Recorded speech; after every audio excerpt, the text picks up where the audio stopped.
آگے سے ارحان صاحب کہتے ہیں ہمارے لیے باعث شرف ہوگا درویش افندی۔ آگے سے درویش افندی کہتی ہیں اس تلوار کو دیکھو ارحان صاحب، زخم بھی اسی سے لگتا ہے اور داغتی بھی یہی ہے، عشق بھی اس تلوار جیسا ہے، یہ ایسی چیز ہے کہ اس کی قیمت کا اندازہ بھی نہیں لگایا جا سکتا، خود اور فولاد بھی نہیں، تانبے بھی نہیں، چاندی اور سونے یا زمرد بھی نہیں، عشق تمام چیزوں سے زیادہ قیمتی ہے۔ عشق سورج کی طرح ہے، جس کے پاس عشق کی دولت نہیں ہوتی وہ پتھر دل ہوتے ہیں۔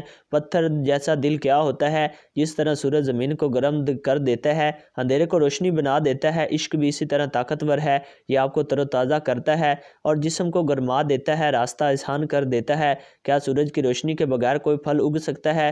مرجھا جاتے ہیں، عشق کے بغیر بھی کوئی انسان نہیں رہ سکتا، مر جاتے ہیں، چونکہ عشق سب سے قیمتی چیز ہے، تمام امتحانات میں مشکل ترین امتحان بھی ہے۔ سردار کے بیٹے کہتے ہو گے کہ درویش افندی بتاتے بتاتے کدھر نکل گیا، عشق کے بغیر دل پتھر جیسے ہوتے ہیں اور پتھر دل اس جہاں میں برائی کے علاوہ کچھ نہیں لاتے۔ میں نے آپ کو دروازہ بتایا تاکہ عشق قائم رہے، تاکہ ہم عاشقوں میں سے ہوں۔ عاشق کا مالک جناب حق اللہ ہے اور ہر وہ چیز جو ہم دیکھتے ہیں اس عشق کا عکس ہے۔ اس دنیا میں سلامتی اور خوشحالی لانے کا یہی واحد راستہ ہے، عظیم رب ہمیں اس کا عکس دکھائے۔ ہم دوسری جانب دیکھتے ہیں کہ ادھر لیف کے قلعے میں عثمان صاحب اپنے سپاہیوں کے ساتھ آ جاتی ہیں، وہ دیکھتے ہیں کہ وہاں پر کوئی نہیں ہوتا، اتنے میں وہاں ادھر سے قیوم نکلتا اور کہتا ہے سب زمینوں کے سلطان یعقوب بے اپنے سپاہیوں کے ساتھ وہاں پر آ جاتے ہیں اور کہتے ہیں درمیان سرزمین پر خوش آمدید عثمان صاحب۔ آگے سے عثمان صاحب کہتے ہیں شکریہ، آپ کی فتح کا اختتام اچھا ہو یعقوب بے۔ آگے سے یعقوب صاحب کہتے ہیں ہو چکا۔ پھر اس کے بعد وہ خیال لیتے ہیں جب گورنر زیرون کہتا ہے میرے پیارے دوست یعقوب بے آپ نے میری بیعت کی، شکریہ۔ آگے سے یعقوب صاحب کہتے ہیں شکریہ گورنر تم نے ایسا کیا۔ آگے سے گورنر کہتا ہے اس دروازے کے پیچھے میرے کیا خوش قسمتی ہے، ہاں کیا ہوا ہے؟ ہاں آگے سے یعقوب صاحب کہتے ہیں کیا تم سب کو کھانا کھلانے کی طاقت نہیں رکھتے؟ ہاں آگے سے گورنر کہتا ہے اگر آپ مہمان ہیں تو یقیناً لیف کا امیر زمینوں سے گرا ہوا ہے۔ آگے سے یعقوب صاحب کہتے ہیں ہم جانتے ہیں ہمیں مہمان بننا پسند نہیں ہے، ہم ان سرزمینوں کے مالک ہیں۔ پھر وہ وہاں پر لڑائی شروع ہو جاتی ہے اور کافی دیر لڑائی کرنے کے بعد یعقوب ان سے وہ قلعہ لے لیتے ہیں۔ اس خیال کے بعد وہ کہتے ہیں سب سے پہلے اس نے میرے بہادر جرکتائی کو قیدی بنایا تو مجھے انتقام لینا پڑا، اس نے میرے سرداران میں سے عثمان بے کو قید کیا تو مجھے انتقام لینا پڑا، اللہ کے حکم سے میں نے سارا انتقام لیا۔ جہاد کا راستہ یہ ہم سب کا راستہ ہے اور یہ سلطان کو جچتا ہے۔ آپ نے ڈاکو جمع کیا اور لیف کی طرف چل پڑے عثمان صاحب، آپ کا مقصد جہاد نہیں، فتح نہیں، حملہ ہے۔ ہاں سرداران کیا کہتے ہو؟ پھر اس کے بعد وہ ایک خط پڑھتے ہیں اور اس کے اوپر لکھا ہوتا ہے شروع اللہ کے نام سے جو بڑا مہربان نہایت رحم والا ہے، امانت صرف جان نہیں ریاست ہے اور یہ درمیان اوغلو یعقوب بے کی امانت ہے، تم سب یعقوب بے کی بیعت کرو گے اور اس کے ساتھ کھڑے رہو گے، یہ میری آپ سب کے لیے آخری وصیت ہے۔ آگے سے عثمان صاحب کہتے ہیں تم نہ تو وزیر شاہ عالم ہو اور نہ والدہ سلطانہ کی طرح ہو۔ آگے سے یعقوب صاحب کہتے ہیں کیونکہ ان میں سے کوئی سلطان نہیں ہے عثمان صاحب، میں ان کی طرح بالکل نہیں ہوں۔ یہاں پر یہ ایپیسوڈ ختم ہو جاتی ہے۔ اگر آپ کو ہماری یہ ایپیسوڈ پسند آئی ہے تو ہمارے چینل کو سبسکرائب کریں اور بیل آئیکن کو ضرور پریس کر دیں تاکہ آنے والی ایپیسوڈ آپ تک جلد سے جلد پہنچ سکے۔ آپ کا شکریہ۔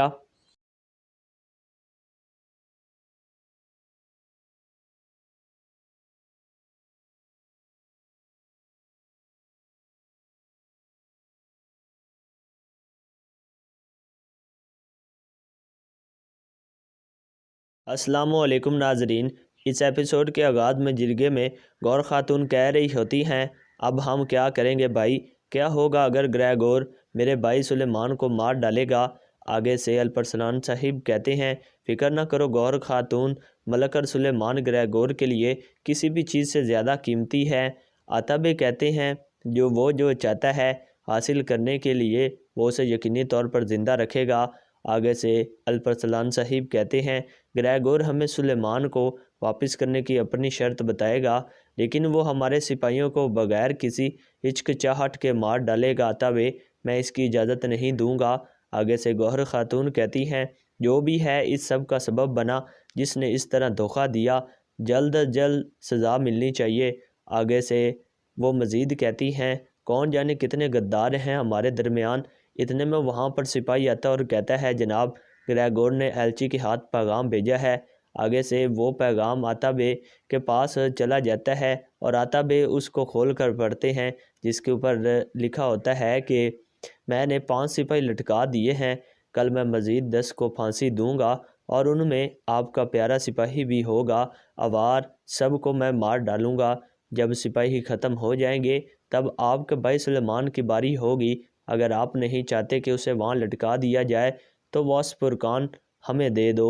آگے سے عطا بے وہ خط پڑھنے کے بعد الپرسلان صاحب کو دیتے ہیں، الپرسلان صاحب وہ خط پڑھتے ہیں، پھر اس کے بعد آگے سے اقناع خاتون کہتی ہیں اس کی ہمت کیسی ہوئی یہ کہنے کی؟ ہاں۔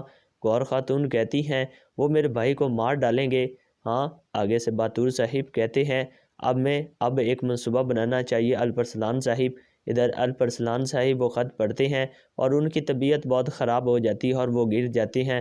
تمام لوگ کہتے ہیں میرے حضور الپرسلان صاحب کیا ہوا ہے؟ ہم دوسری جانب دیکھتے ہیں کہ ادھر ینال صاحب الپاگوت کو کہہ رہے ہوتے ہیں ہمیں سلیمان کو بچانا ہے الپاگوت، اب مجھے نہیں معلوم کہ یہ آپ کیسے کریں گے، لیکن کوئی راستہ نکالو، وہ اسی آئینے سے نکالو۔ آگے سے الپاگوت کہتا ہے گورنر مجھے اکیلا نہیں چھوڑے گا ینال صاحب، میں صرف آپ کے ساتھ اندر جا سکتا ہوں، ہم اس کا پتہ لگائیں گے۔ آگے سے ینال صاحب کہتے ہیں گورنر کو کیسے معلوم ہے ہم سرائے پر حملہ کرنے جا رہے ہیں، کیا تم نے کچھ سنا؟ آگے سے الپاگوت کہتا ہے میں نے اسے بات کرنے کی کوشش کی لیکن اس نے مجھے منع کر دیا۔ آگے سے ینال صاحب کہتے ہیں مجھے یہیں رہنا چاہیے اور اگر تم سلیمان کو دیکھو تو اسے فکر نہیں کرنی چاہیے۔ ہاں۔ آگے سے الپاگوت کہتا ہے آپ بالکل پریشان نہ ہو میرے حضور، میں کچھ نہ کچھ کرتا ہوں۔ ہم دوسری جانب دیکھتے ہیں کہ زندان میں سلیمان صاحب ہوتے ہیں اور وہ بہت پریشان ہوتے ہیں اور بیچ میں وہ ٹہل رہے ہوتے ہیں۔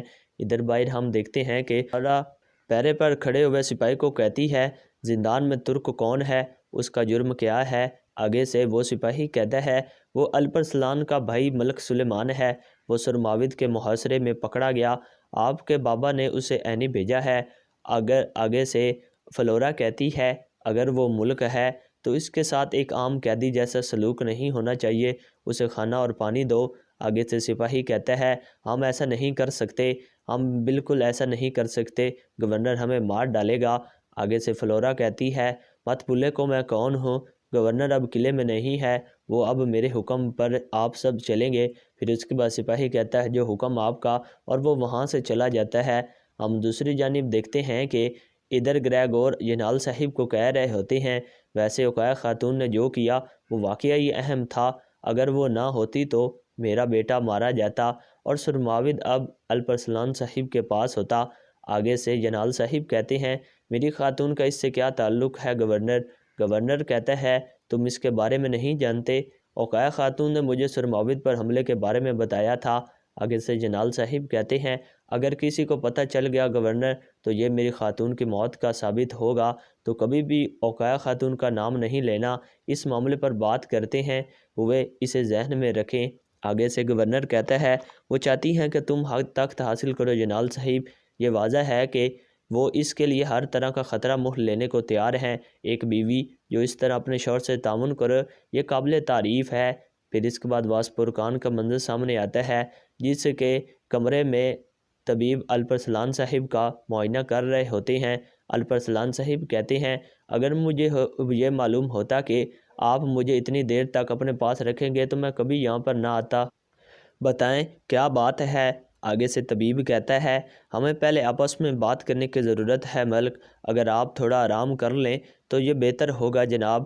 آگے سے اپنا اقناع خاتون کہتی ہیں آپ کو آرام کرنا چاہیے بیٹا، آپ کو اپنی طاقت واپس حاصل کرنے کی ضرورت ہے۔ آگے سے الپرسلان صاحب کہتے ہیں کیا یہ آرام کرنے کا وقت ہے اقناع اماں؟ میرے سپاہی اور میرا بھائی سلیمان کفار کی قید میں ہیں، جب آپ آپس میں بات کر لیں تو مجھے بھی بتا دینا۔